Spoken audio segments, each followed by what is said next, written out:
Hello everyone, this is Anindya from Goodwill, and today we are going to discuss the types of stocks that are available to be traded in the markets. Now, stocks can be classified on various parameters.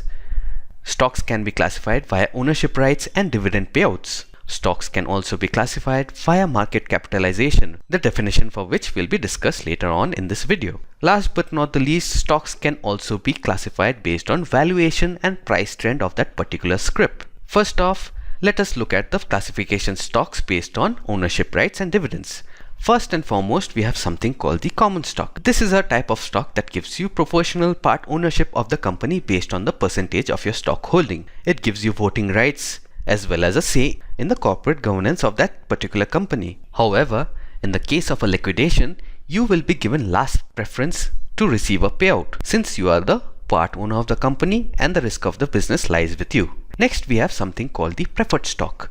A preferred stock gives you rights to regular dividends, and in case of a liquidation of the business, you will receive payouts before the common stockholders. However, preferred stockholders receive no voting rights and right to participate in corporate governance. Since the dividend payouts are usually quite regular, the price of preferred stocks are said to be less volatile than common stocks. Last but not the least, we have something called DVR stocks, better known as differential voting rights stocks, which gives you fractional voting rights. This type of stock is cheaper since you do not get the full voting rights and is very similar to a common stock of that particular company. Now let us discuss what exactly is a market cap or market capitalization. Market cap is nothing but the total market value of a company which is arrived at by multiplying the current market price of the stock with the total number of outstanding shares. For example, in case a fictional company XYZ Limited has a current market price of 100 rupees and has 1 lakh outstanding stocks,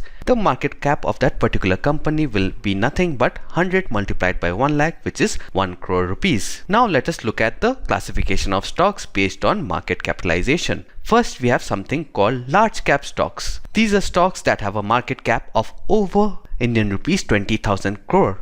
As per a SEBI circular to all mutual funds, the top 100 companies ranked by market cap are to be considered as large cap stocks.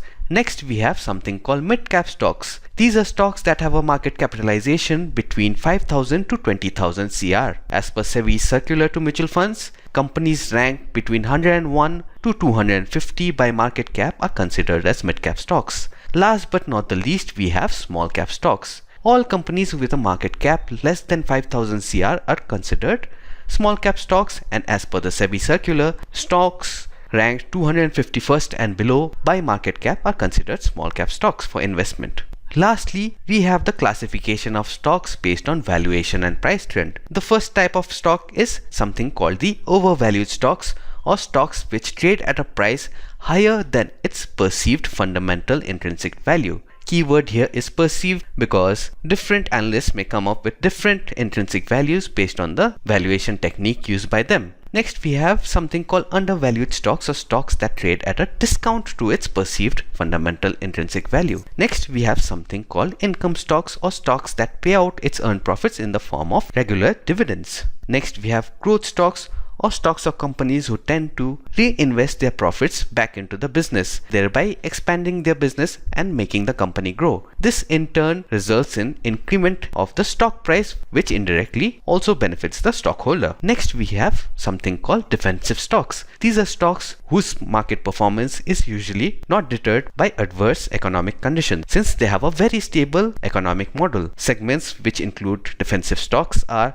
the insurance segment, FMCG stocks, also known as fast-moving consumer goods stocks, as well as F&B stocks, who tend to run their businesses even during economic downturns. Next, we have something called cyclical stocks, or stocks that are adversely affected by prevailing economic conditions. Usually, these stocks will perform very well during an economic boom. However, during recessions, the stocks will typically underperform. The auto sector is a classical example of a cyclical stock segment. With this, we have come to an end of our video on the types of stocks. Please do like, subscribe and share this video in case you found it useful. To contact support, you may email us at customersupport@gwcindia.in or WhatsApp us at 73388954991 or call us at 04440329999. Thanks a lot for watching this video.